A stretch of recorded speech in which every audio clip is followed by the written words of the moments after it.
First tonight, a major emergency at the Houston Food Bank. An ammonia leak forces them to throw out nearly 2 million pounds of food. Now the shelves, normally full for Thanksgiving with food, are empty. Larry Seward is live at the warehouse in East Houston. Larry, this is causing a big delivery problem, too. Mia, it is. These refrigerator trucks behind me along the fence line, actually on two sides of the parking lot, and another group of them in the center. They cannot leave. They're full, but they are the only cooling system right now for the Houston Food Bank. They are full of fruits, veggies, rice, and beans, perishables that the food bank has no other place to store them. Why? Take a look inside the shelves of their 3 refrigerators to store produce.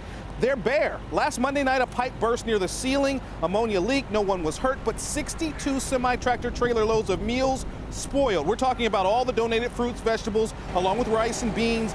Dairy and meats were safe in separate freezers and refrigerators, but what's inside the pantry now comes from new donations that are piled in these cooling trailers outside. If replacing what they lost isn't challenging enough, keeping up with deliveries with fewer trucks is, and the food bank is desperate for 2 things. Volunteerism and funds. Our community can do that in a variety of ways. $1 equals 3 meals, and so a fund donation, we can take that money and multiply it by 3. Cleanup started today. Workers should finish Friday and have the refrigerators back to normal by Tuesday. Back here live by Tuesday, the food bank should be able to move everything that is in these trailers in the parking lot back inside that normal refrigerator, but they still have plenty of shelves that need filling. We're live in East Houston. Larry Seward, KHOU 11 News.